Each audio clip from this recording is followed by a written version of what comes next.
Dreams live here with Bayut. Find real and authentic properties using TrueCheck. Download the app or visit Bayut.com.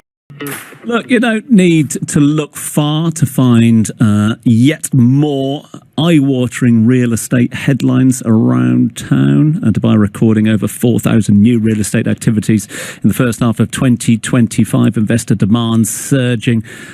We have got Dubai real estate sector recording $5.9 billion of transactions last week, including $2.1 billion of mortgages as well. Again, that's just from one of the holding pages in front of me at the moment. So, with that, no big surprise that there are a number of brokerages coming to town. In fact, there are brokerages scaling at the moment or looking to scale, but in a market where new agencies are opening almost every month, maybe even every week. What are the non-negotiable pillars a brokerage must have? Question we're going to pick to the team from Treo Homes. They have joined us here in the studio. They've won numerous industry-leading awards, including the Best Brokerage, Best Boutique Brokerage and Agency of the Year since their inception. Dubai real estate specialists, Treo Homes. Their managing partner is Aron Lomax, who's been kind enough to join us this morning. Good morning to you, Aron. Good to see you. Thank you very much for having me. Surviving the summer? Just about. Newborn baby and all. It's tiring, but surviving. Congratulations. Coffee, that'll get you through it. Listen, let's talk market if we can. We want to talk scaling a brokerage. I mean, again, let's just set the scene if we can, because we're not dramatising. We're not over-dramatising this, are we? There are more and more brokerages coming to town. I mean, have you got a sort of take on how often they're opening up at the moment? To be honest, we don't really focus on it too much because there are literally new brokerages opening every day. But I think there's a severe lack of experience in the market, which does give us a little bit of reputational damage sometimes, if I'm honest. But absolutely non-negotiables are experience. And these new companies entering, whether it be international, they're seeing the buzz of Dubai real estate. I want to get involved in that. But the reality is the industry here is extremely unique. Real estate and property here versus everywhere else operates in a very unique way. So if you've got experience in the UK or other countries and you come here, it's not the same. And I think that's the really interesting point I see, because there seem to be brokerages coming from just about every single country who are looking to target their nationals living here at the moment or bring foreign investment on. But as you say, and I'll just mention a couple of the awards that you and your team have won in recent years, what are those non-negotiables? I mean, experience literally is the number one. I mean, you can't import talent in our industry, so we can't look to the international talent pool and go, okay, he knows how to do Dubai real estate, this and this. It's very unique setup here. There's certain aspects of the business that we can't import talent in, but ultimately what we're seeing is brokers that have been in the market 1 or 2 years then start up brokerages. A good broker doesn't necessarily mean a good business owner, a good manager, etc. So experience in the right places is absolutely essential, because you can't just acquire it. There's only a certain amount of talent that have that experience in the market. So you can't just click your fingers and every company has experience. It doesn't work like that. So I think that's not just an industry thing in real estate. I think it's across the board. Regional and domestic talent, the salary disparity is very high, and there's only a certain amount of people in the region with that experience. So I think the more legacy guys, or the guys that have got that experience, are really sort of thriving in this specific market. Let's talk scaling if we can, because again, go back to those headlines, and they're out there every single day. There's no big surprise that a lot of people are getting very excited about the opportunities here when it comes to real estate. But how do you balance that sort of the maintenance of quality and service quality with growth and expansion? I mean, it's difficult. We've not sort of tripled in our growth just because the market's done better. We've been going for 8 years. We've literally every single year we've grew 50%, and that's through COVID. We started in 2017, so we've been extremely consistent in our growth. I wouldn't necessarily, although the industry has seen quite rapid growth over the last 3 or 4 years, us as a business has been very stable. So we've done it the opposite way around. We've not mass hired and then figured out how to plug holes.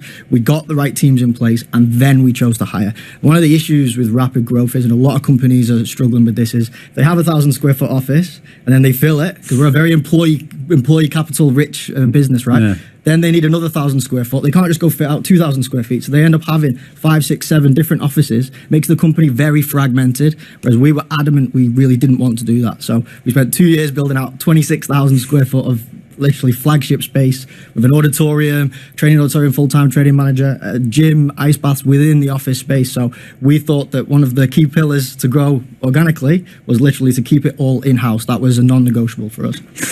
You mentioned about that growth there, and you mentioned that it's a very human-centric, still very human-centric industry as well, and therefore you need numbers. No shortage of wannabe agents out there at the moment to fill those desks and fill those roles.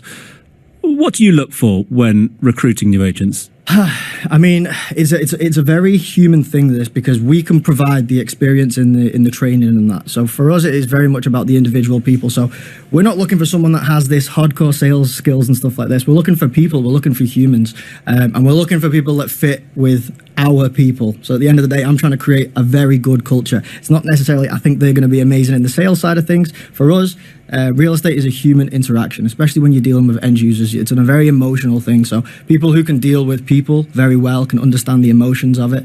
They're the type of people that we're looking for. So it is very much not an experience-based, CV-based hire. This is very much on, will that person be able to do the human things when dealing with people? We had a guest on a little earlier on talking about the risks of AI on the creative industry at the moment. We know that AI is having an impact when it comes to the real estate industry as well. If an agent comes to you and has a working knowledge or is willing to embrace AI and technology moving forward, does that give them an advantage over other candidates?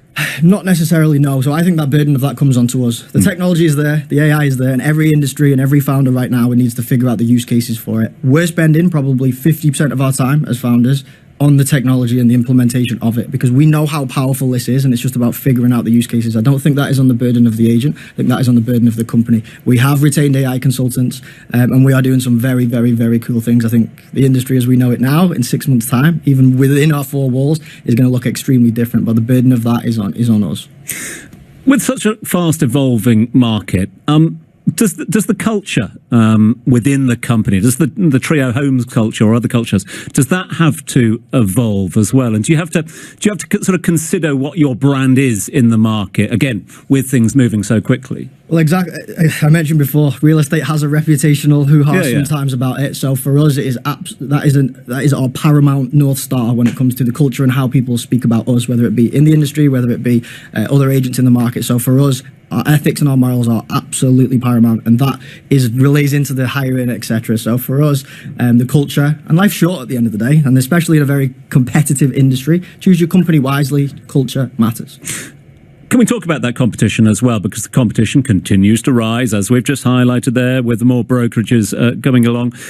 Is that something that could be a challenge for the industry? I mean, I don't want to use the S word of saturation or anything like that, but is that a concern for you, and not just you, but other more established brokerages? I think the more established players kind of like it because there's a lot of consolidation happening. And, you know, we've spent years and years and years and millions, all of the top guys making great processes and great systems. So I think that the more competitive the market gets, the more quickly they will realize, wow, we started our business with 100,000 dirhams. You cannot do that anymore. To get to the point that we're at, it takes a lot of investment, a lot of time. So I think if you are starting up now, what we are seeing is those companies very quickly fizzle out, and the consolidation into the bigger companies is happening at a much faster pace than we have seen over previous years. Aron, we've got 30 seconds left, just enough time to give us your crystal ball outlook for the second half of the year. More of the same in real estate, or what do you predict? I think we're seeing sort of micro markets. I think we're going to see a fragmentation of the market in a little sense. So sort of the mid-tier apartments, we are starting to see that the prices are stabilising a little bit.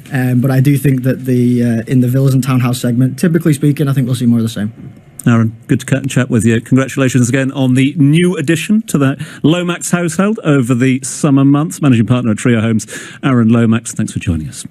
Dubai Eye 103.8 traffic.